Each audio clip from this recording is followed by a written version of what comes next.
Bismillahirrahmanirrahim. Assalamualaikum warahmatullahi wabarakatuh. Kami dari kelompok 1 akan melakukan presentasi dengan materi sumber Islam, yaitu Al-Quran, hadis, ijma, dan qiyas. Sebelum itu, kami akan memperkenalkan diri terlebih dahulu. Perkenalkan, nama saya Latifah Az-Zahra dengan NIM 2120390. Perkenalkan, nama saya Agung Darmawan Siregar, NIM 2120368. Perkenalkan, nama saya Luciana Halimah dengan NIM 2120384.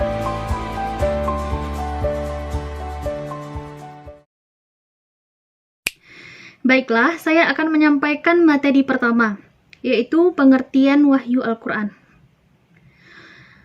Al-wahyu atau wahyu menunjuk pada dua pengertian dasar, yaitu tersembunyi dan cepat. Oleh sebab itu, dikatakan wahyu ialah informasi secara tersembunyi dan cepat yang khusus ditujukan kepada orang tertentu tanpa diketahui oleh orang lain. Secara etimologi lugawi, pengertian wahyu dapat dilihat. Yang pertama, ilham al-fitri li al-insan, atau ilham yang menjadi fitrah manusia, seperti wahyu terhadap ibu Nabi Musa. Yang kedua, ilham yang berupa naluri pada binatang, seperti wahyu kepada lebah. Yang ketiga, isyarat yang cepat melalui isyarat, seperti isyarat Zakaria yang diceritakan Al-Quran. Yang keempat, bisikan setan untuk menghias yang buruk agar tampak indah dalam diri manusia. Yang kelima, apa yang disampaikan Allah Subhanahu wa Ta'ala kepada para malaikatnya berupa suatu perintah untuk dikerjakan. Secara terminologi, pengertian wahyu sebagai berikut. Muhammad Abdul Al-Azim Az-Zarqani mendefinisikan wahyu sebagai pemberitahuan Allah Subhanahu wa Ta'ala kepada hambanya yang terpilih mengenai segala sesuatu yang ia kehendaki untuk dikemukakannya, baik berupa petunjuk maupun ilmu, namun penyampaiannya dengan cara rahasia dan tersembunyi serta tidak serta terjadi dalam manusia biasa. Materi yang kedua, fungsi Al-Quran. Yang pertama, sebagai petunjuk bagi manusia. Al-Quran adalah kitab suci yang diwahyukan Allah Subhanahu wa Ta'ala kepada Nabi Muhammad SAW sebagai rahmat dan petunjuk bagi manusia yang beriman dan bertakwa dalam hidup dan kehidupannya. Hal ini sesuai firman Allah dalam Quran Surah Al-A'raf ayat 52 yang artinya, "Sungguh, kami telah mendatangkan kitab Al-Quran kepada mereka yang kami jelaskan atas dasar pengetahuan sebagai petunjuk dan rahmat bagi orang-orang yang beriman." Fungsi yang kedua yaitu sumber pokok ajaran Islam. Sumber pokok ajaran Islam adalah Al-Quran, sebab dari Al-Quranlah diambil segala pokok syariat dan dalil-dalil syar'i yang mencakup seluruh aspek hukum bagi manusia dalam menjalani hidup di dunia atau di akhirat. Hal ini sesuai dengan firman Allah surat An-Nisa ayat 105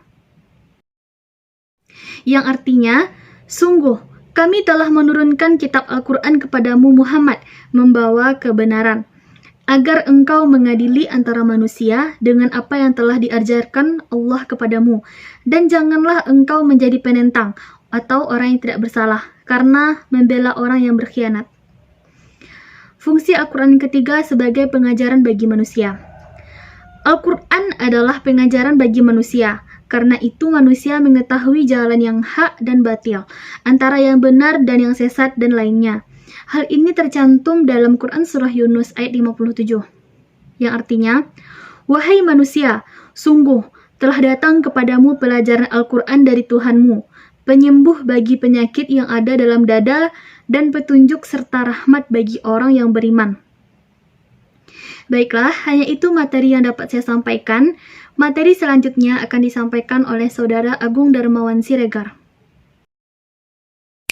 Di sini saya akan melanjutkan penjelasan materi dari Saudari Latifah Az-Zahra, yaitu tentang hubungan Al-Quran dengan hadis, qiyas, dan ijma'.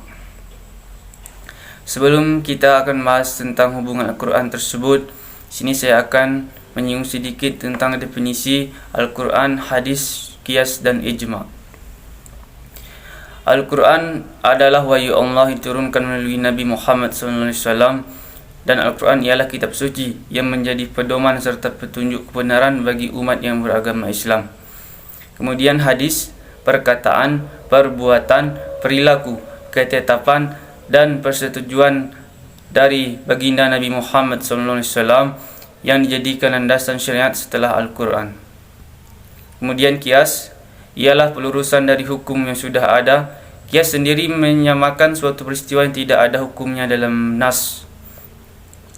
Kemudian ijma', yaitu kesepakatan para ulama dalam menetapkan suatu hukum-hukum dalam agama berdasarkan Al-Quran dan hadis dalam suatu perkara yang terjadi. Jadi, hubungan Al-Quran dengan hadis, ijma' dan qiyas adalah sebagai sumber dalil-dalil syar'i. Yang ketiganya, hadis, sunnah, ijma' dan qiyas digunakan setelah melihat dalam Al-Quran jika tidak terdapat penyelesaian dan penjelasannya. Materi selanjutnya akan dibahas oleh saudari Luciana Halimah. Baiklah, saya akan melanjutkan materi dari Saudara Agung Darmawan Siregar. Materi selanjutnya adalah pendekatan pokok di dalam studi Al-Quran. Al-Quran adalah suatu kitab yang ditujukan bagi seluruh bangsa di dunia. Maka ada beberapa pendekatan di dalam studi Al-Quran. Di antaranya yakni yang pertama, pendekatan kebahasaan atau analisis bahasa. Telah disepakati oleh semua pihak untuk memahami isi kandungan Al-Quran dibutuhkan pengetahuan bahasa Arab.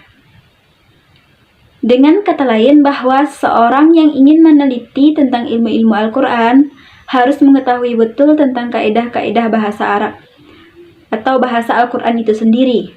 Yang kedua adalah pendekatan korelasi antara ayat-ayat dengan ayat lainnya atau korelasi antar ayat. Maksudnya adalah pemaknaan suatu ayat tidak akan sempurna jika tidak diikuti oleh makna ayat sebelum atau sesudahnya. Yang ketiga, sifat penemuan ilmiah. Berkenaan dengan pendekatan ini, Quraisy Shihab mengemukakan pandangannya bahwa apa yang dijelaskan oleh para ahli dari berbagai disiplin ilmu sangat bervariasi dari kebenarannya. Seseorang bahkan tidak dapat mengatasnamakan Al-Quran dalam kaitannya dengan pendapatnya jika pendapat tadi melebihi kandungan redaksi dari ayat-ayat Al-Quran.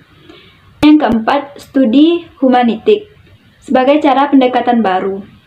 Studi ini tidak selamanya bisa diterima oleh seluruh umat Islam, karena barangkali kata tersebut masih aneh atau sulit ditemukan di dalam katalog Khazanah Islam Klasik. Demikianlah video presentasi dari kelompok kami. Mohon maaf apabila terdapat kesalahan. Saya perwakilan dari kelompok 1. Mohon maaf apabila terdapat kesalahan. Wabillahi taufik wal hidayah. Wassalamualaikum warahmatullahi wabarakatuh.